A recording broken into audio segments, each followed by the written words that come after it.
دکتر مشایخی خیلی ممنونم که دعوت پلاگ اند پلی و ما رو قبول کردید و اومدید اینجا. میخواستم اول ازتون خواهش کنم که طبق معمول ما صحبت میکنیم میریم به ابتدا. در مورد گذشته‌تون، در مورد اینکه کجا به دنیا آمدید، دبستانتون کجا بود.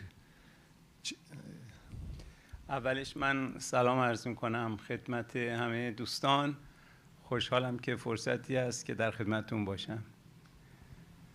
من در یک شهری نزدیک به روستا خومین متولد شدم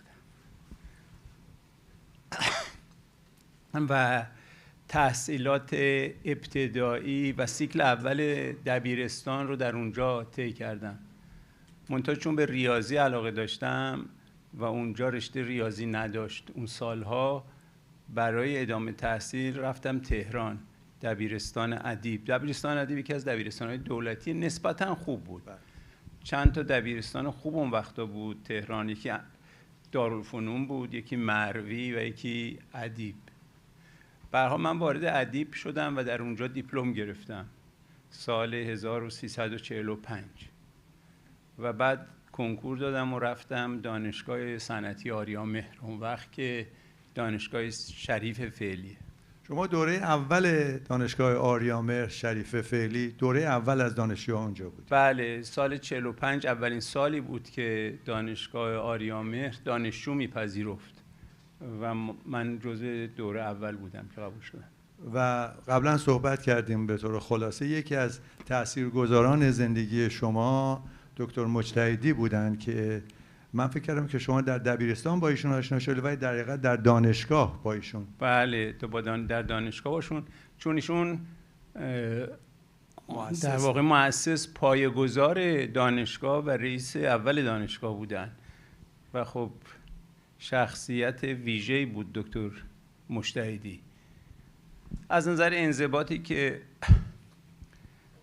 برقرار میکرد و از نظر اعتقادی که به کارش داشت، دیگه وقتی که وارد دانشگاه شدم از اول در بدو ورود دکتر مجتهدی، اون وقتا ما 420 نفر دانشجو پذیرفت دانشگاه، برای ثبت نام یه اتاقی نشسته بود با چند تا از معاونا و استادا، بچه‌ای که می آمدن یه مصاحبه باشون میکرد و میگفت که خب شما چه رشته‌ای میخوای بخونی یا خوبه که بخونی و همونجا تخصیص میداد رشته ها رو. شما چه رشته‌ای می‌خواستید؟ والا من به مکانیک علاقه‌مند بودم و گفتم میخوام رشته مکانیک بخونم، ایشون هم قبول کرد که من برم مکانیک. بعد در طول اون 4 سالی که اونجا بودید برخورد شما یا تعامل شما با دکتر مجتهدی چجوری بود؟ خیلی خوب بود. ببین دکتر مجتهدی مرحوم دکتر مجتهدی چه در دبیرستان البرز من شنیده بودم، چه در دانشگاه یه دفترچه داشت که اسم همه دانشجو توش بود و در نمره‌های دانشجو هم تو اون دفترچه درج میشد. و خب من 1-2 تا درس ریاضی با ایشون داشتم که حالا نمره‌ام هم خوب شد تو اون دروس و ایشون بر حسب رکوردی که تو اون دفترچه هاش داشت بچه‌ها رو میشناخت و حالا بهشون ابراز علاقه و محبت میکرد. تو اون دفترچه شما رتبه کنکورتون هم هک شده بود؟ کنکورم نمیدونم، شاید نمرات تو دانشگاه هک شده بود. خب ببین ما کنکور که دادیم باید با فارغ التحصیلای دبیرستان‌های درجه 1 خصوصی رقابت میکردیم، مثل البرز، مثل هدف 1 و 2، مثل خوارزمی، ادب. بنابراین ادیب یه مدرسه دولتی بود، به خوبی اونا نبود، جز مدرسه‌های خوب دولتی بود. من رتبه کنکورم فکر کنم 140-50 شده بود اون سال. و اون سال هم یه نکته جالب دیگه هم این که اون سالها وقتی سال 44 اعلام کردن که دانشگاه صنعتی جدیدی میخوان ایجاد کنن، خیلی روش تبلیغ کردن، چون خیلی دانشگاهی بود که مورد توجه شاه بود، میخواست دانشگاهی درست کنه که مهندسان خیلی خوب برای صنایع کشور تربیت کنن و این تبلیغات بالاخره ما هم تحت تاثیر قرار داد و عزم و جزم کردیم که بریم به دانشگاه صنعتی آریامهر. کنکور دانشگاه رو که دادم، بعد کنکور پلی‌تکنیک یا امیرکبیر برگزار شد. اونجا هم قبول شدم. بعد از اون کنکور فنی برگزار میشد. قبل از اینکه کنکور فنی برگزار بشه نتایج دانشگاه صنعتی آریامهر رو داده بودن که من قبول شدم دیگه. اون کنکور رو ندادم، رفتم تابستان بقیه‌اش فوتبال و بازی. خب شما تحصیلاتتون در دانشگاه صنعتی خیلی موفقیت آمیز بود. فکر میکنم رتبه اول رو در رشته خودتون داشتید و این باعث شد که شما بورسی مثل این که بگیرید. بله. آره، من شاگرد اول دانشکده بودم، دانشکده مکانیک، و خب اون وقت هم این شاگردای خوب مورد توجه استادا بودن دیگه. برای سربازی هم 1-2 سال دانشگاه کار کردم به جای اینکه سربازی برم به عنوان دستیار آموزشی و اینا. خب میدونید اون وقتا وقتی که شاگرد خوب بود، الان هم همینطوره، وقتی که شاگرد خوبی بود تشویق میشد که همون مسیر خودشو ادامه بده. کسی که مکانیک خونده بود مکانیک رو ادامه بده، برق رو ادامه بده، ارشد و دکترا و الی آخر. من 1-2 سال که کار کردم، اون وقت دانشگاه ما رشته مدیریت یا اقتصاد نداشت، ولی من وقتی که فارغ التحصیل شدم به نظرم رسید، یه جرقه ذهن من زد که خوبه یه رشته بخونم که اثراتش وسیع‌تر باشه، به طوری که زمینه کار تعداد زیادی رو فراهم کنه، به جای اینکه تو اون رشته فنی تخصص خاصی بگیرم. حالا شاید همه رشته ها مهمه و همه رشته ها لازمه، در شکی نیست، ولی اون وقت در ذهن اون جوان تازه فارغ التحصیل این جرقه زد. در نتیجه اون وقت به شاگردای خوبم بورس میدادن، به خصوص برای اینکه دانشگاه صنعتی اصفهان قرار بود ایجاد بشه، برای اونجا قرار بود کادر تربیت بشه. به من پیشنهاد بورس کردن. من گفتم که من اگه بخوام برم درس بخونم خودم مدیریت بخونم. انتخاب شما بود؟ انتخاب من بود و اونا هم قبول کردن. یادم میاد یه استادی داشتیم در دانشکده مکانیک، دکتر گریگوریان. ایشون خیلی به من نزدیک بود، خیلی علاقه‌مند بود به من. بهش گفتم که میخوام برم مدیریت بخونم. خب بالاخره این استادای هر رشته سعی میکنن دانشجوهاشون رو تشویق کنن به همون رشته و همون خط. ایشون به من گفت که تو برو درس بخون، هر چی میخوای بخون. و این توصیه خیلی خوبیه به نظر من. باید به جوونا گفت برو درس بخون، هر چی که دوست داری بخون. پس اون پروفسور گریگوریان شخص دومی بود که حداقل امروز ما میشنویم که در زندگی شما خیلی تاثیر داشتن. بله. ببین وقتی دانشگاه صنعتی آریامهر تشکیل شد، دکتر مجتهدی یک شخصیت فرهنگی بود که سالها ریاست دانشگاه البرز، دبیرستان البرز رو داشت، استاد دانشگاه فنی بود. خیلی از افرادی که ادامه تحصیل داده بودن به نوعی با ایشون آشنا بودن یا شاگردش بودن. وقتی دانشگاه صنعتی آریامهر تشکیل شد، یه سفری کرد به خارج و یه تعدادی از فارغ التحصیلای زبده دانشگاه خوب رو جذب کرد و اینها خب با علاقه و واقعا عشق آمدن. جزو کار شد. بله، مشغول کار شدن. این علاقه اونا و دوستیشون با ما، اون استادای جوان زبده، خب تاثیرگذار روی ما بود. دکتر گریگوریان یکی بود، بعداً مثلا آقای دکتر زرقامی آمد که بعداً شد معاون دانشگاه و رئیس دانشگاه صنعتی اصفهان. آدم خیلی برجسته و ارزنده بود. من حالا بخوام اسم ببرم خیلی ها هستن، ولی جالب بود که میدونی علاقه اونا، نزدیکی اونا به ما و فضای اون وقت دانشگاه صنعتی هم خیلی فضای خوبی بود. تصور بکنید الان دانشگاه صنعتی شریف آریامهر سابق 12,000 دانشجو داره، تقریبا 6,000 تا آندرگراد و 6,000 تا هم گریجویت.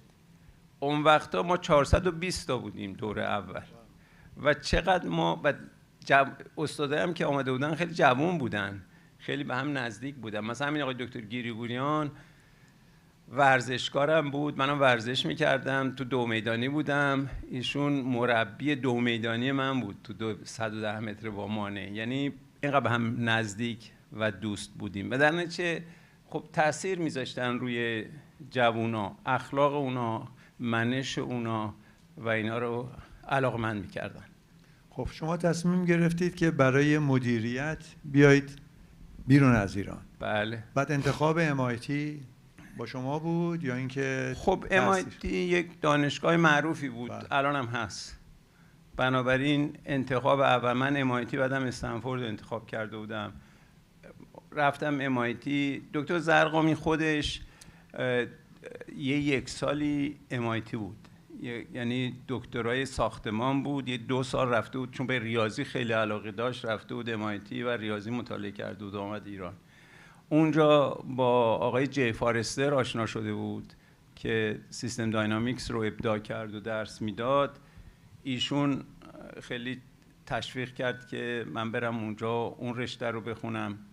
البته اون وقت که من رفتم دکتر زرقامیش احترام قائل بودم، ولی یه رشته دیگه انتخاب کردم اول در ورودم، تا اینکه 1-2 تا درس در اون حوزه با فارسترینا گرفتم، بعد متقاعد شدم که رشته خوبیه، تغییر رشته دادم. یعنی آقای جی فارستر باعث شد که شما تحت تاثیر قرار بگیرید و رشته‌تون عوض کنید. بله واقعا یه نابغه بود. بله در لیمیت رشد رو ایشون کتاب معروفی بله ورد داینامیک رو داشت، لیمیت اوربان داینامیکس رو داشت، اینداستریال داینامیکس رو داشت. یعنی یه آدم نابغه بود که از رشته برق دفاع ضد هوایی آمریکا رو در جنگ جهانی دوم طراحی کرده بودن MIT به طوری که اتومات بتونه دفاع کنه. بعد این خیلی نبوغ داشت، دعوتش کرده بودن که بره به مدیریت و این ذهن قدرتمندش رو ببینه که در مدیریت چه تحولی میتونه ایجاد بکنه و اون وقت اونجا این رشته رو ایجاد کرد که دینامیک یا پویایی سیستم های با کمپانی ها یا کلا سیستم های اقتصاد اجتماعی رو بتونه بفهمه، تحلیل کنه و سیاست گذاری بکنه. یه همچین شخصیتی بود و خب خیلی خوب بود. من خیلی ازش هم یاد گرفتم، هم بالاخره تحت تاثیر بودم. بعد شما برگشتید ایران بعد از گرفتن PhD تون؟ بله بعد از PhD دکتر آی فارستر خیلی اصرار داشت من بمونم MIT. پروژه خیلی بزرگی بود که اونجا مشغول کار بشم. یه مقدارم مشغول شدم ولی راستش دیدم که التهاب رفتن به ایرانتون خیلی زیاده. وقتی فکر میکردم یه گره‌ای رو اونجا باز میکنم میگفتم خب چرا نرم ایران این گره رو باز کنم. و جزو کادر دانشگاه صنعتی اصفهان شدید؟ بله رفتم دانشگاه صنعتی اصفهان. با ورود ما به دانشگاه صنعتی اصفهان انقلاب شد و دانشگاه تعطیل شد و 1-2 سال و این اتفاقات افتاد. بله و بعد من تا سال 57 که برگشتم تا سال 65 کادر دانشگاه صنعتی اصفهان بودم. اونجا دانشکده مهندسی سیستم‌های اقتصادی اجتماعی بود، اونو پایه‌گذاری کردیم و دانشکده مهندسی صنایع رو و بعد رفتم تهران. حالا چی شد که شما اومدید پیشنهاد دادید که دانشکده مدیریت رو باز کنید؟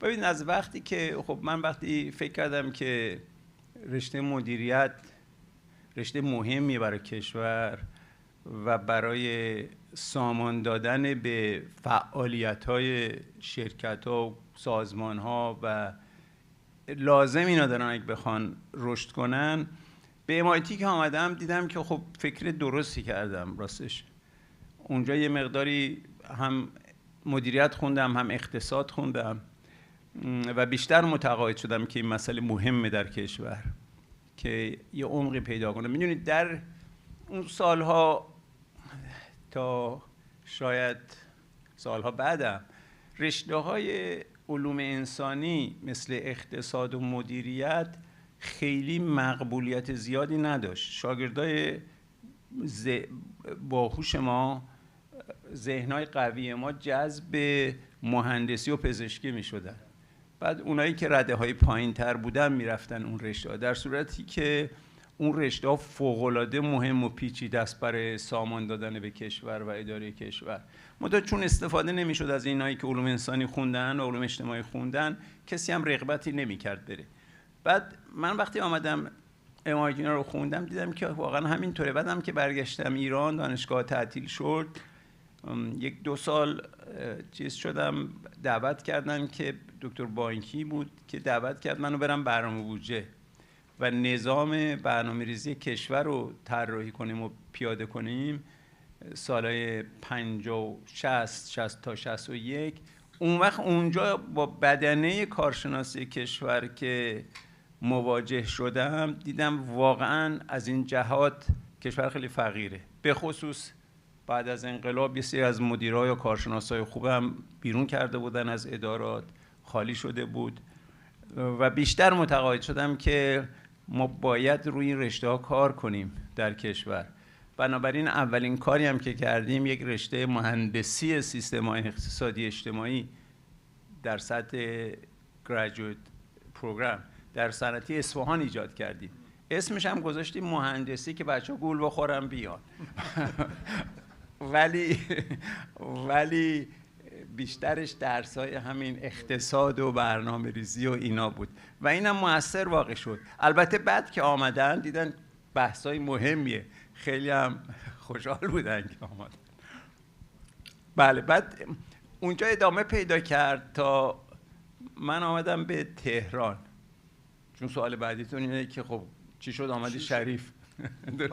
سوالم اینه که چطور شد که شما تمام نیرویتون رو گذاشتید که این دانشکده درست بشه؟ نه آخه ببین، یعنی دانشکده مدیریت و اقتصاد شریف. بله. خب ببین، این در ذهن من پس از وقتی که گریجویت شدم این جرقه خورده بود که آقا رشته مدیریت و اقتصاد مهمه. آمدم MIT بیشتر فهمیدم مهمه. رفتم توی برنامه‌ریزی 2 سال کار کردم، فهمیدم خیلی فقیریم، خیلی نیاز داریم. بعد آمدم صنعتی اصفهان رو انداختیم، یه جذب کردیم، اینا که رفتم بیرون خیلی موثر بودن. بعد من سال 65 آمدم دانشگاه صنعتی شریف، رفتم دانشکده صنایع.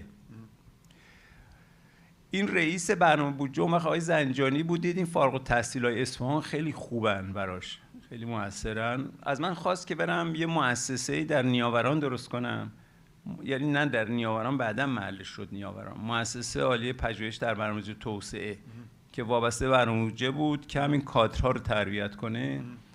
خب رفتم اونجا، اونو تأسیس کردم که شد مکتب نیاوران، معروفه تو این چپی‌ها و اینا که چیزن. ولی بالاخره اونجا ایجاد شد. من آمدم فرصت مطالعاتی، اونجا به هم زده شد چون نزدیک سازمان برنامه بودجه و بدن سیاسی بود، تلاطم‌های سیاسی اونجا رو به هم میریخت. بعد از فرصت مطالعاتی برگشتم دانشگاه شریف. هنوز این تو ذهن من بود که باید یه جای محکمی درست کنیم در رشته مدیریت و اقتصاد، نیروی خوب جذب کنه و تربیت کنه. واقعا اگر ما اقتصادمون رو درست سیاست گذاری نکنیم و درست اداره نکنیم، بقیه رشته‌ها زمینه کار پیدا نمی‌کنن. اصلا این به اصطلاح درسته که ساختار سیاسی عامل مهمیه، ولی بعد از ساختار سیاسی این سیاست‌های اقتصادیه که اقتصاد ما رو زمینگیر میکنه و اون وقت یه ذهنای قوی میخوایم که بتونه اینو درست سامان بده. من وقتی رفتم MIT دیدم بچهای خیلی با استعدادی میان اقتصاد میخونن، یعنی اصلا بچهای خیلی تاپی میان اقتصاد و مدیریت میخونن، هیچ کمتر از اونها نیستن که میرن مهندسی میخونن، برای اینکه اصلا جامعهشون رو طراحی میکنن و سیاست گذاری میکنن. به هر حال این فکر قوی تر بود. در صنعتی شریف به این فکر افتادم که باید ما به جای اون مؤسسه نیاوران یه جایی در شریف درست کنیم که در موقعیتش داخل دانشگاه باشه که محکمتر باشه، نشه خیلی زیاد با تلاطم‌های سیاسی تغییرش داد. به بعضی از دوستان گفتم که میخوام یه چیزی درست کنیم، حمایت کردن خوشبختانه. مثلا رئیس دانشگاه دکتر سوراپور متوجه بود، فارغ التحصیل برکلی ایشون، این گفت من قبول دارم. حالا یه وقت نداریم ولی یه داستانم براتون بگم. آقای احسان معاون آموزشی دانشگاه بود اون وقت، استاد برق بود. بعد گفت که اونم حمایت میکرد از این. قاطبه استادا مخالف بودن، میگفتن اینجا دانشگاه صنعتی ما هستیم، به مدیریت و اقتصاد چه کار داریم؟ ما اینجا خلاصه کلاسمون بالاتر صنعتی هست. بعد آقای احسان یه خاطره برای من گفت ما رفته به انگلیس درس میخوندیم، تو کلاس پی اچ دیمون دیدیم هرچی دانشجو هست یا ایرانیه یا پاکستانیه یا چینیه یا مثلا هندیه. گفتیم پس خودشون کجان؟ گفتن خودشون میرن فاینانس میخونن، حقوق میخونن، این چیزها رو میخونن. میگفت که بعد میگفت اونجا متوجه شدم عجب کلاه سرمون رفته. احسان اونجا شوخ هم هست، اینطوری صحبت میکرد و حمایت میکرد از این. ولی بقیه استادا واقعا مخالف. برای اینکه یه رشته هم در دانشگاه صنعتی ایجاد بشه، میدونید دانشگاه صنعتی شریف یه دانشگاهی که خدا رحمت کنه من دکتر امین و محمد رضا امین و واقعا معمار مدیریت دانشگاه صنعتی شریف دکتر امین بود. درسته که مجتهدی پایه گذارش کرد، ولی امین طراحی سیستم مدیریت اونجا رو انجام داد و یه طراحی کرده که شوراهای استادا اونجا خیلی قدرت دارن برای اینکه دانشگاه رو بچرخونن و تصمیمات اساسی دانشگاه گرفته بشه توش. اون فرهنگ هنوز هم هست. بعد در نتیجه شورای دانشگاه تصویب میکرد این دانشکده رو. خب خیلی هم مخالفت میکردن و مخالف بودن. من کاری که کردم رفتم 32 تا از دانشگاهی برق، دانشگاهی که رشته برق رو دارن رتبه بندیشون هم هست، از 1 تا 32 رو ردیف کردم و گفتم ببین اینا بهترین دانشگاه‌های برق رو دارن، هم مدیریت دارن هم اقتصاد دارن. MIT داره، استنفورد داره، برکلی داره و اینا خوبش هم دارن. آخه معنی نداره که شما میگید ما مهندسی هستیم این رشته رو نخوام. 1 2 کشور ما احتیاج داره به این چیزا و اینا رشته‌های پیچیده‌ایه. الان بهترین بچهای کشور بالاخره با معیار کنکور حداقل میان دانشگاه صنعتی شریف. اینا بهتر اکسپوز بشن، آشنا بشن با این رشته‌ها و جذب بشن در ادامه تحصیل تو این رشته درس بخونن که به درد کشور بخونن. 3 حتی اونایی که جذب نمیشن مهندسی میگیرن خوبه به صورت درس اختیاری یه مقداری اقتصاد بخونن، یه مدیریتی بخونن که تو کارشون که میرن به دردشون بخوره. خلاص قانع کردیم اونا رو. بعد وقت باید میرفتیم وزارت علوم قانع میکردیم و اینا، بالاخره اونا هم داستانهای خودش داشت. ولی به این ترتیب پایه‌گذاری شد. شما تونستید کادر دانشگاه رو و هیئت مدیره دانشگاه رو مجاب کنید، قانع کنید و بعدم همونطور که گفتید وزارت علوم. آیا نیروهای خارج از این حوزه بود که موقعی که میخواستید این رو تأسیس بکنید یا حتی بعد از اون موقع شروع کردید درس دادن در جهت اون باید مقاومت میکردن؟ ببین اون وقتی ما شروع کردیم اون نیروهایی که پتانسیالی میتونستن مخالف باشن هنوز نمیدونستن داره چه اتفاقی میفته. در این چه خوب تأسیس کردیم و زیرا بیرفت.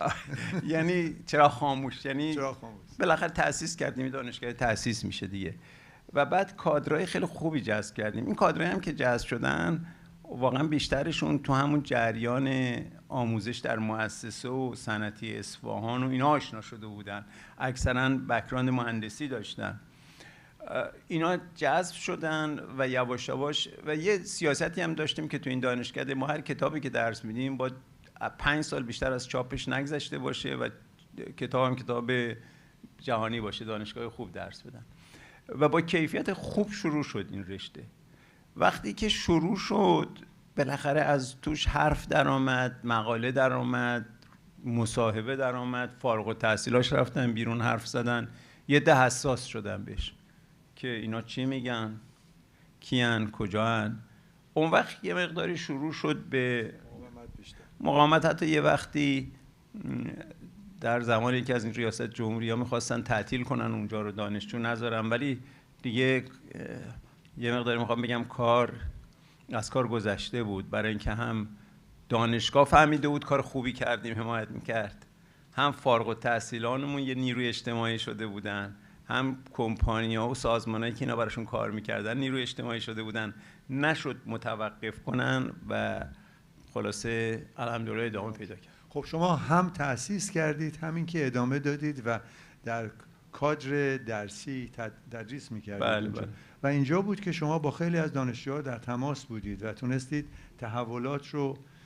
تحولاتی رو که شما یاد گرفته بودید چجوری میشه تاثیرگذار بود بعد به ایران بیارید و به دانشجوها رو یاد بدید. بله ببینید ما 3 تا هدف با تأسیس دانشکده در نظرمون بود. یک، اولا اینکه اینو در شریف ایجاد کنیم که بالاخره بچهای با استعداد میان اونجا آشنا بشن با این مباحث، جذب بشن و ادامه تحصیلشون رو بیان تو این رشته بخونن. این هدف محقق شد. الان ما فارغ التحصیلان، یعنی ورودیامون بیشتر فارغ التحصیلان خیلی خوب رشته‌های تاپ دانشگاه هستن، از برق، کامپیوتر، مکانیک و شیمی، همه خوباشون میان اینجا یا بعضیاشون البته خوباشون هم میان خارج. و ولی اونایی که تو ایران هستن بهتریناشون میان اونجا. دوم این که درس اختیاری بدیم که بچهای لیسانس شریف با این مباحث آشنا بشن، که هم جذب بشن، هم اگه نشدن بالاخره ادامه دادن. یه کار دیگه هم که کردیم این بود که 2 گروه بپذیریم. یه گروه اقلا در مدیریت، یه گروه اونها باشن که مثل همه جای دنیا چند سال تجربه دارن و میان مدیریت میخونن.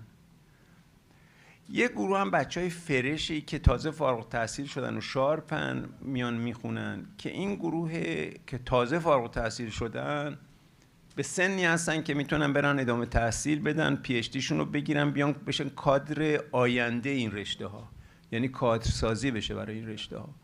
چون میدونید یکی از تنگناهای مهم توسعه این رشته ها کادرهای کیفی و خوبه که باید داشته باشیم، که نیست به دلیل همون تاریخچه‌ای که گفتم که بالاخره این رشته ها ضعیف بود تو کشور، بچهای ضعیفی میرفتن توش، ندرتاً آدمای قوی از اون جریان میومد بیرون. ولی ما برای توسعه کیفی نیاز به کادر قوی داشتیم. یه عده پس از این فرشا بیان برن ادامه تحصیل بدن، یه عده که با تجربه هم برگردن تو صنعت کار کنن.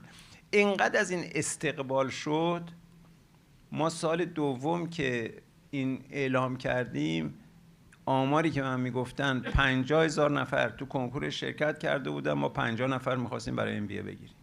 یه دفعه یه همچین فشاری، چون زیاد شده این فشار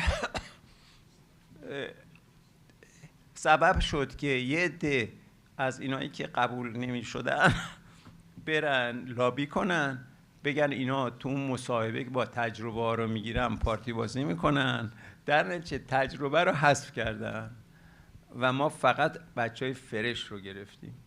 البته اونایی که، چون ببین بچه‌ای که با تجربه بودن وقتی می‌خواستن بیان کنکور بدن، به خوبی اینا که تازه فارغ التحصیل شدن کنکور نمیدادن دیگه، تست نمیزدن، در صورتی که اونایی که با تجربه بودن خوب بود بیان مدیریت بخونن برگردن تو صنعت. بالاخره نشد. البته با تجربه هم کم و بیش میآمدن ولی بیشتر فرش می.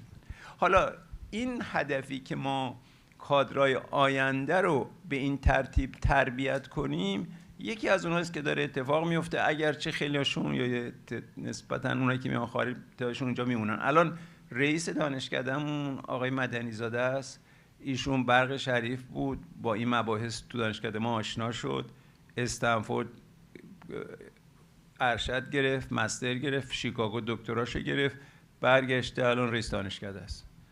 یکی دیگه لندن اسکول آف اکونومیکس گرفته، یکی دیگه از بچه شیکاگو گرفته. یعنی یه سری از نیروهایی که تو این جریان جذب شدن و درس خوندن، ادامه تحصیل دادن، برگشتن دارن کادرهای جدید رو میسازن و کادرهای خیلی کیفی. من قبل از اینکه سوال آخرمو در مورد آینده مدیریت در ایران از شما بکنم، میخوام بپرسم که در حینی که شما درس میدادید بعضی از دوستان صحبت میکردن، میگفتن شما آدم خیلی سختگیری بودید و 7 صبح میگفتید بیاید و کارهای نظیری میکرد. آیا این سختگیری رو از پروفسور مجتهدی شما به ارث بردید یا اینکه خودتون ابداع کردید؟ نه خب همه ببین دانشگاه ما درس جدی بود واقعا. اون وقتی ما درس میخوندیم از اول دکتر مجتهدی انضباطی گذاشته بود. اولا دکتر مجتهدی یه کاری میکرد که حالا تایید من نمی کنم، ولی از نظر انضباطی که میخواست برقرار کنه، هر هفته شنبه ها ما امتحان داشتیم بدون برو برگرد. میدونی خیلی عجیب بود. هر هفته شنبه ها، هر هفته هم 2 تا درس امتحان میگیرم. صبح و اول وقت در دفترش وای میساد، هر کس دیر میامد، چه استاد بود چه دانشجو، میگفت کجا بودی، چرا الان داری میای. یعنی یک همچین فردی بود و دانشگاه اینطوری اداره میکرد که و اون نظمی که اون برقرار کرد از نظر آموزش الان هم تو دانشگاه ما هست، نه که امتحان بگیرن هر شنبه، ولی روز اول کلاس ها، اولی که کلاس ها قرار تشکیل بشه، بدون برو برگرد همه کلاس ها تشکیل میشه. این نیست که حالا مثلا استاده نیومده، بعضی از بچه هنوز شهرستانن که کامل نمیشه کلاس، این حرفا نیست. اون انضباطه هست. منتها این سختگیری رو حالا بچه ها نمیدونم چرا میگن سختگیری، ولی خب جدی بودیم، جدی بالاخره تکلیف بهشون زیاد میدادیم، امتحان میگرفتیم، پروژه باید حل میکردن، بار درسیشون زیاد بود. منم بهشون میگم که منتها ما با یه پازلی هم الان مواجه هستیم، پارادوکسی دانشگاه. این بچه ها این درس ها رو که میخونن بیرون خیلی خوب براشون کار هست، بعد میخوان ضمن این که دارن درس میخونن بیرون هم کار کنن، میدونی، و این یه کمی به تحصیلشون هم لطمه میزنه دیگه.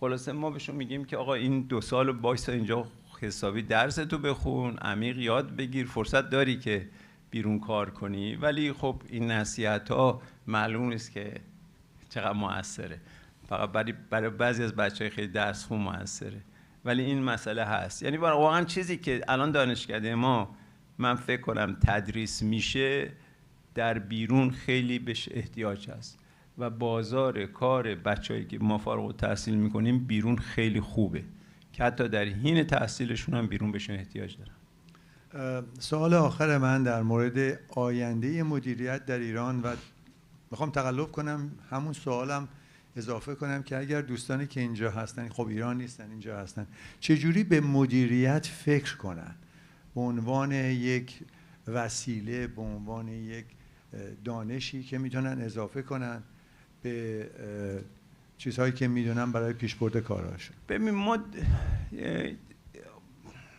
آینده مدیریت در ایران رو شاید توی چند تا جبهه یا وجه بهش نگاه کرد.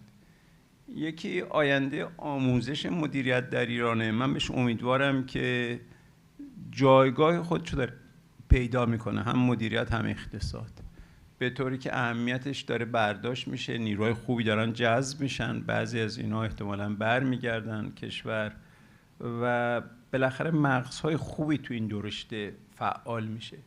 ما هر رشته رو بخوایم تکون بدیم باید مغزهای قوی تو اون رشته فعال بشن تا بهش تکونش داد، وگرنه بدون مغزهای بدون کیفیت یا تحصیل بدون کیفیت نمیتونه تکون ایجاد کنه توی رشته. من امیدوارم این جریان ادامه پیدا میکنه. منتها در وجه عملی و اجرایی اونجا من 2 قسمت میکنم. یه قسمت مدیریت بالاخره وابسته به دولت، اون خیلی به ساختار سیاسی وابسته است و متاسفانه خیلی از فارغ التحصیلای خوب ما ندرتاً جذب دستگاه‌ها و مدیریت‌های دولتی میشن و خب این خیلی هم آسیب میزنه، برای اینکه بالاخره دولت‌ها یه سیاستایی میذارن که زندگی همه رو تحت تاثیر قرار میده و اگه اینا درست تصمیم نگیرن همه تحت تاثیرش قرار میگیرن.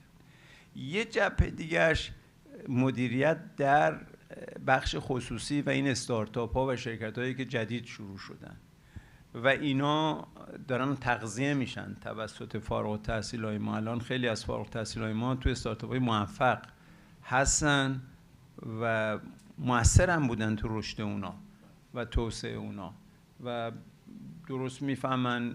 یا بعضی از شرکت های خصوصی بزرگ هوشمند که بالاخره فهمیده ترن نیروها رو جذب کردن و اینا هم خیلی کمکشون کردن که شرکتشون سیستماتیک بزرگ بشه و واقعا اگر یک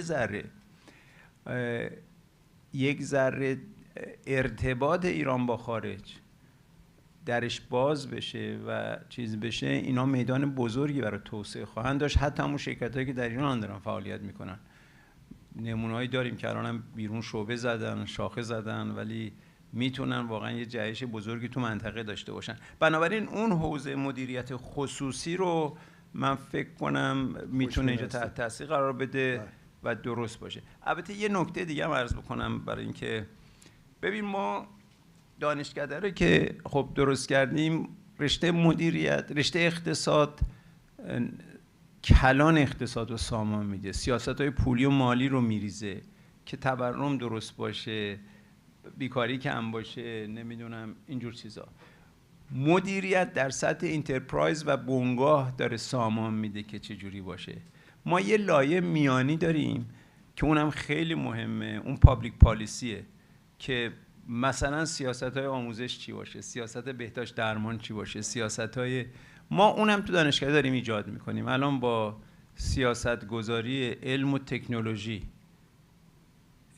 به اصطلاح ساینس اند تکنولوژی پالیسی شروع کردیم، ولی تبدیلش میکنیم به پابلیک پالیسی که یواش یواش در واقع سیاست گذاری. این جاییه که اون وزارتخونه‌ها باید استفاده بکنن و پر کنه اون خلا رو و امیدوارم که این اتفاق بیفته. حالا خوشبختانه من تو این تجربه دانشکده رو درست کردن نیستم بهتون بگم وقت داره؟ بله. خب یکی این که وقتی ما خواستیم دانشکده رو درست کنیم، خب جا نبود تو دانشگاه صنعتی. اونایی که دانشگاه صنعتی شریف هست بودن میدونن یه ساختمانی هست بالای اون آمفی‌تئاتر مرکزی جنب خیابان آزادی، یه طبقه ساختمانی در واقع اداری دانشگاه است. اون طبقهش 4-5 تا اتاق به ما داده بودن که کارو شروع کنیم. اول 3 تا بود، بعد شد 5 تا. خب حالا می‌خواستیم دانشکده درست کنیم، جاش کجا معلوم نبود. من به مرحوم ترکان گفتم که آقا ما می‌خوایم، قبول داری که اون وقت رئیس سازمان گسترش بود. ببین این فعالیتایی که تو ایران افراد مثل من کردن، یه عده آدمای مدیر و فهمیده یا تکنوکرات میشناسن، باعث شناخته شدم توسط اونا شدیم و مورد احترامشون. مثلا به آقای ترکان رئیس سازمان گسترش بود، گفتم آقای مهندس قبول داری که تو کشور مدیریت احتیاج داریم که آموزش؟ گفت حتما، چون خودم اینو خوب حس کردم.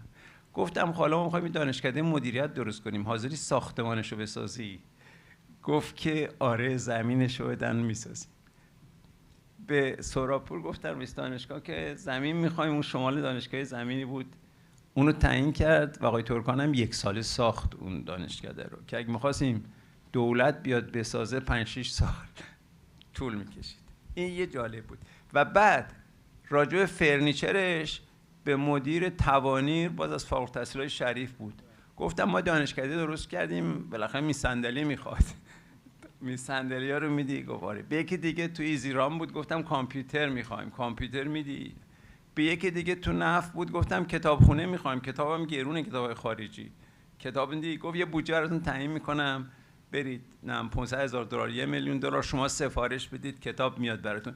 یعنی با کمک افراد فهیمی که میدونستن مدیریت و اقتصاد برای کشور مهمه اینجا بنا شد. شما میانبر زدید تمام اینا رو. بله، یعنی با دوستانی که اونجا ما شروع کردیم به این ترتیب منابع رو تجهیز کردیم و سریع، به طوری که ما سال 77 این حرفا رو میزدیم یا 78 79 رفتیم تو ساختمان دانشکده و بالاخره دانشجو گرفتیم و خیلی سریع کارو شروع کردیم. اون تا این که گفتم تا آمدن خبر بشن چه اتفاق داره میفته. درسته. آره، این یکی از تجربه‌های خیلی جالب بود که البته ما اسم همه اینا رو تو تابلویی که جلوی دانشکده زدیم ذکر کردیم که اینا بانیان ایجاد این دانشکده بودن. و الانم باز یکی از افرادی که حالا شاید نخوان اینجا اسمشون رو ببرم، ولی تو همون جریانات آموزشی ما بودن و بعد پی اچ دی گرفتن و برگشتن، چند سال هم دانشکدهمون درس میدادن. الان دارن یک ساختمان خیلی مجهزی رو درست میکنن برای مدیریت و پابلیک پالیسی، علاوه بر این ساختمانی که داریم. شاید نزدیک 800-900 میلیارد تومان با قیمت‌های پارسال این ارزش این اسیتیه که داره ایشون اونجا میذاره. و حالا شما بفرمایید، بعد من یه نکته آخری هم راجع به دانشگاه دارم میگم. شما نکته آخرتون رو بگید، من سوالی رو که در مورد مدیریت دوستان و احتیاج به اون هست رو میگم خودشون بپرسن. باش. ببین، چیزی که میخواستم بگم اینه که دانشگاه‌های ما به علت حالا بگم مدیریت بد اقتصادمون، دانشگاه ما در حالت خیلی بدی قرار گرفتن از نظر اقتصاد دانشگاه خیلی بده. الان شاید با قیمت ثابت اگر نگاه کنی، قدرت خرید استادا یا کارمندا یا بودجه دانشجوها نسبت مثلا به 20 سال پیش 1/10 شده. اصلا امکان نداره بشه اینطوری دانشگاه با این اقتصاد ادامه بده. شما استاد دانشگاه که تازه میاد به استخدام میکنیم، ما وقتی میخوایم استخدام کنیم آدمایی میخوایم استخدام کنیم که میدونید دیمند براشون بین المللیه. میخوایم اگه بخوایم کوالیتی بالا رو حفظ کنیم باید همچین آدمایی رو استخدام کنیم. خب وقتی این اگر بیاد و حقوقش کفاف اجاره خونه‌شون نده، خب نمیتونه زندگی کنه، برمیگرده. و دانشگاه دارن به اون مرحله میرسن و از یه طرف درس‌ها هستن که باید ارائه بشن، استادای خوب نمیشه جذب بشه، ممکنه استاندارد جذب استاد رو بیارن پایین اجبارا. اگر بیارن پایین توی یه پروسه پس دیپندنسی اتفاق میفته که این استادای ضعیف اکیومولیت میشن، کیفیت دانشگاه رو میارن پایین و بعد آدم خوب نه جذب میشه نه اینا جذب میکنن. یعنی ممکنه کیفیت دانشگاه خوب ما در خطری، در واقع میخوام بگم. برای همین ما فکر کردیم که دولت که فقیر نمیتونه، حالا شاید هم اینقدر نمیتونه متمرکز بشه که آقا من 4 دانشگاه خوب داشته باشم که نیروی خوبمو تربیت کنه. شاید هم بخواد تبعیض قائل بشه دانشگاه دیگه سرساشون در بیاد که چرا به ما نه. فکر کردیم بنیاد حامیان شریف رو ایجاد کنیم. آره، بنیاد حامیان شریف یه بنیاد عام المنفعه است که فکر کردیم اگر برای اینکه دانشگاه رو بشه نجات داد از این وضع، متصلش کنیم دانشگاه رو به فارغ التحصیلا، به افراد متمولی که در جامعه هستن و میفهمن که دانشگاه برای کشور مهمه و اینا با هدایایی که میدن دانشگاه فاندایی درش شکل بگیره که اون فاندا سودش دانشگاه رو بچرخونه. البته یه حرکت میان مدت و بلند مدت، ولی به نظر من راه نجات دانشگاه الان در شرایط فعلی اونه و این بنیاد حامیان شریف هست. اگر دوستان خواستن میتونن سایتش هم سرچ کنن ببینن، بنیاد عام المنفعه حامیان دانشگاه صنعت شریف، ببینن یه عده کمک کردن. داره این فرهنگ رواج پیدا میکنه که بالاخره افراد به دانشگاهی که ازش فارغ التحصیل شدن یا افراد صنعتگری که از فارغ التحصیلای دانشگاه استفاده میکنن و اقتصادشون خوبه، کمک کنن که دانشگاه افول پیدا نکنه.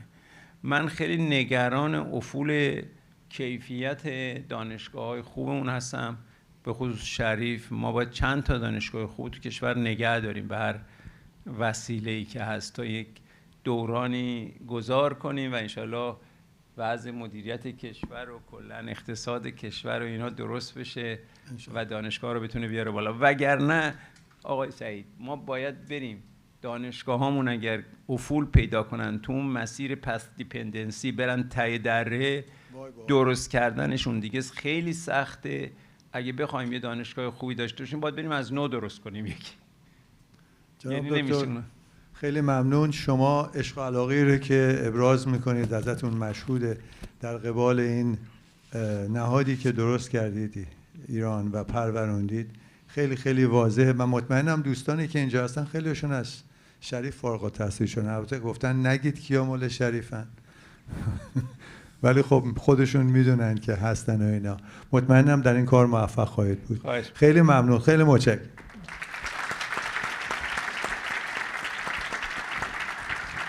ما وقت داریم برای 2 تا شاید 3 تا سوال اگر اینجا هستن. امیر روشنایی اینجا دست بلند کرد، اگه ممکنه میکروفون بهشون بدید. دستتون رو بلند کنید اگر سوال دارید که من ببینم و وقت براتون جا پیدا میکنم. اونجا هم یه جا هستن. امیر من اول دیدم، اگه ممکنه.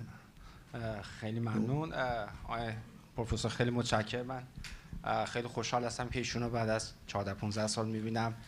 صابون سختگیری ایشون به تن من قشنگ خورده، این بر من خیلی قابل هضمه. خدمتتون عرض بکنم من یه سوال داشتم آقای دکتر، این که بچه‌هایی که از دانشکده فنی میان اینجا خب خیلی راحت توی دانشگاه‌های خوب راحت کامپیت میکنن. اگر بخوایم بگیم که دانشکده‌های مدیریت اینجا مثل هاروارد، نمیدونم آکسفورد، استنفورد و دانشگاه خوب مدیریت ایران، شریف، علامه، تربیت مدرس، دانشگاه تهران، آیا میتونیم چقدر فاصله وجود داره بین خروجی‌های دانشکده مدیریت دانشگاه‌های ایران با کسی که مثلا از هاروارد فارغ التحصیل میشه تو رشته مدیریت؟ و همین این سوالم هست. ببین قبل از این که حالا من مجبور میشم که وقتی این جوابا رو میدم فکر کنید که راجع به دانشکدهمون دارم تعریف میکنم، ولی خب چیکار کنم، نمیشه نکرد. قبل از اینکه دانشکده ما تأسیس بشه و فارغ التحصیل بدیم، خیلی کم از فارغ التحصیلان ایران در دانشگاه‌های درجه 1 مدیریت و اقتصاد پذیرفته میشدن. می اومدن خارج تو دانشگاه‌های مثلا رده 3 و 4 درس میخوندن و برمیگشتن. وقتی که ما شریف ایجاد شد و خب بچهای باهوشی آمدن تو، خوب درس خوندن و سختگیری شد، اینا راه دانشگاه خوب رو به روی خودشون باز کردن. الان فارغ التحصیلای ما استنفورد میان. الان اصلا یکی از استادای استنفورد دکتر محمد اکبرپور از فارغ التحصیلای ماست. هجیر رحمانداد تو MIT از فارغ التحصیلان استاده، فول پروفسور اونجاست. یا در دانشگاه بیزنس اسکول لندن ما داریم. در جاهای مختلفی الان نه تنها پذیرفته شدن بلکه رفتن توی فاکولتی تنیور ترک تنیور گرفتن و اونجا نشستن. یعنی الان فارغ التحصیلای شریف که به خارج میان به خوبی میتونن رقابت کنن تو گریجویت پروگرام با بچهای خوبی که از جاهای دیگه میپذیرن و نشانش هم این که آمدن و PhD گرفتن. یه سریشون اینجا موندن، یه سریشون هم رفتن، بعضیشون هم که برگشتن ایران واقعا استادای خیلی تاپی هستن، استادای خوبی هستن. بنابراین این راه باز شده. الان ما از دانشگاه ما، من از دانشگاه دیگه مطمئن نیستم هنوز، برای اینکه اونا باید خودشون رو ثابت کنن تا اینجا بپذیرن تو دانشگاه تاپ از اون دانشگاه، ولی امیدوارم که اونا هم رو به بهبود برن. کما اینکه ببین کاری که دو شریف شده تأثیر گذاشته روی کیفیت و روش آموزش تو دانشگاه دیگه، چون دانشجوهاشون میان میبینن، بعضی وقتا دانشجوهای خیلی خوبشون تو دانشکده ما قبول میشن، با دوستای قبلیشون در ارتباطن.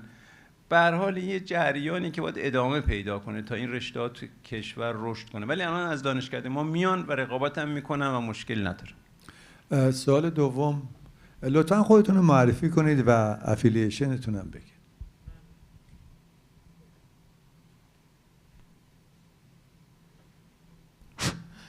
مرتضی رودگر هستم، من دانشگاه استنفورد هستم فعلا. سوالی که من داشتم در مورد این مطلبی که شما فرمودین کوالیتی داره میاد پایین به صورت مرتب برای استادا، شما فکر میکنید که چقدر از اون مربوطه به اینه که سیستم مجموعه‌ای که درست شده، حالا دانشکده مدیریت اقتصاد از همون اول سلف سافیشنت و ساستینبل نبوده؟ شما الان دانشگاه به فرض استنفورد یا هاروارد یا دانشگاه‌های تاپ اینجا چه دیپندنسی دارن به بودجه‌ای که از استیت میاد، یا مثلا فدرال گاورنمنت میخواد آقای ایکس باشه یا وای باشه؟ یعنی یه سیستمی درست شده که دانشگاه خودش درآمدزایی میکنه از پتنتی که از دانشگاه میاد بیرون 10% شرکت گوگل که مثلا فرض کنید یا فلان شرکت تأسیس میشه، فاندش برمیگرده تو دانشگاه، اصلا بودجه دانشگاه هیچ ارتباطی به این نداره که رئیس جمهور کیه، حکومت کیه. درسته ممکنه فرق بکنه. این فاوندیشن چرا از اول تو دانشگاه افسدا مدیر ما نبوده که مثلا فرض کنید X% از شرکت تازه تأسیسی که در تهران فلان بیزینس رو انداخته به خاطر پتنتش برگرده؟ و آیا سولوشن این نیست؟ به خاطر اینکه و بعد اینکه حالا درسته تو کشور ما معمولا صدقه و نمیدونم پدر بزرگ وقف کنه یه چیزی رو درست بکنه، اونم هست، ولی اینجا اجازه بدید سوالتون جواب بدن. مرسی. بله خیلی ممنون. ببین سوال خوبی. دقت کنید که ما این دانشکده رو تو فضایی درست کردیم که دولت تمام دانشگاه رو بودجه‌شو میداد و تأمین میکرده، ولی اتفاقا الان ما داریم تو همون مسیری که شما میگید داریم میریم. مثلا همین شریف فاندیشن، بنیاد حامیان شریف، برای این تشکیل شده که اینجا هم همینطوره، اینجا هم خیلی فاند میگیرن، کمک میگیرن از فارغ التحصیلاشون. رقم فاندایی که استنفورد یا هاروارد داره خیلی بزرگه. من الان حاضر و ذهن نیستم، ولی چندین فرض کن میلیارد دلاره که سود اون به بودجهشون کمک میکنه. ما هم همون مسیر رو شروع کردیم، الان فاند درست کردیم، ولی خب ببین این طول میکشه تا این فرهنگ ایجاد بشه. این کارهای فرهنگیه، ولی شروع کردیم. در مورد شرکت ها هم الان استارتاپ هایی که از دانشگاه شروع میشه و شرکت میزنن، الان طرحی ریختن که بخشی از سودشون رو به شرکت، به دانشگاه تعلق داشته باشه. همین کاری که میگید اینجا استنفورد میکنه، ولی این ممکنه مثلا 20 سال طول بکشه تا این عدد اینقدر بزرگ بشه که بتونه تأمین کنه منابع رو. ما تو این مدت نباید بذاریم لطمه بخوریم، وگرنه این کار شروع شده. ببینید خب واقعا اینجا ما دانشگاه هامون مگه چقدر قدیمیه؟ اینجا سیستمشون چند ساله که دایر شده. اصلا خود استنفورد و آقای استنفورد یه بخش خصوصی بوده ایجاد کرده، فکر تأمینش هم یه جوری خودش کرده، یا هاروارد و همینطور. ولی خب تو ایران اینجوری نبوده. ولی راه همینه که شما میگید، سولوشن همینه، ولی به این طرف داریم میریم. سوال آخر اون خانم اونجا میکنن. بعد از این سوال دکتر مشایخی اینجا خواهند بود، میتونن به سوالای شما شخصی جواب بدن. بفرمایید. سلام جناب دکتر، من سمیرا هستم. الان مهندس طراحی محصول توی شرکت اپل هستم. دکترای مهندسی مکانیک دارم. متاسفانه وسط راه اکسپوز نشدم به رشته شما. ولی حالا فکر کنم خیلی از آدمای اینجا مثل من راهشون رفته سمت خیلی تکنیکال، پی اچ دی، مستر توی رشته مهندسی دارن، ولی خب دیگه توی شرکت‌های تک که میرید تقریبا هرچی لولت میره بالاتر به تبدیل میشی به مدیر و گروه پیدا میکنی. میخواستم از شما بپرسم که مثلا پروگرامی یا مثلا درسایی هستش که شما مثلا توصیه کنید به آدمایی مثل من؟ خب ببین، همه دانشگاه‌های خوب اگزیکیوتیو پروگرام ها دارن، اگزیکیوتیو ترینینگ هایی دارن، به خصوص دانشکده‌های مدیریت، که کسانی که تو صنعت کار میکنن میتونن تو دورهای فشرده اونا شرکت کنن و مشتری هم خیلی خوب دارن. همه دانشگاه دارن، من میدونم استنفورد داره، MIT داره. تو اون اگزیکیوتیو ترینینگ ها رو باید برید شرکت کنید. حالا ممکنه یه پکیجی توی فرض کنید استراتژیک پلنینگ ببینید، یا یه پکیجی توی فاینانشال منیجمنت ببینید، یا یه مجموعه از اینا یه مینی MBA بگیرید تو اون اگزیکیوتیو ترینینگ ها. من اونا رو واقعا توصیه میکنم تا به اون حوزه آشنا بشید. و آشنایی آدمای فنی با اون حوزه ها، من فکر کنم راهشون رو برای بالا رفتن تو نردبان مدیریت خیلی بهتر باز میکنه. متشکرم. میدونم خیلی سوال هست، همونطور که گفتم دکتر مشایخی خواهند بود، میتونم به سوالهای شما یک به یک جواب بدن. جناب دکتر مشایخی، از طرف گروه امیدی، پرژن تک نتورک، پلاگ اند پلی و جامعه ایرانی شمال کالیفرنیا از اینکه وقت گذاشتید اومدید پیش ما و ما رو مستفیض کردید، خیلی خیلی متشکرم.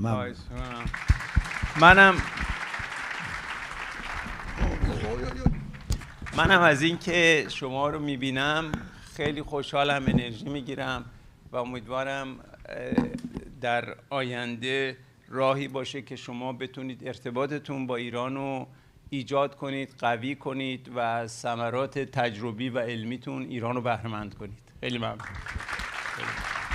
قربون شما. خیلی متشکرم.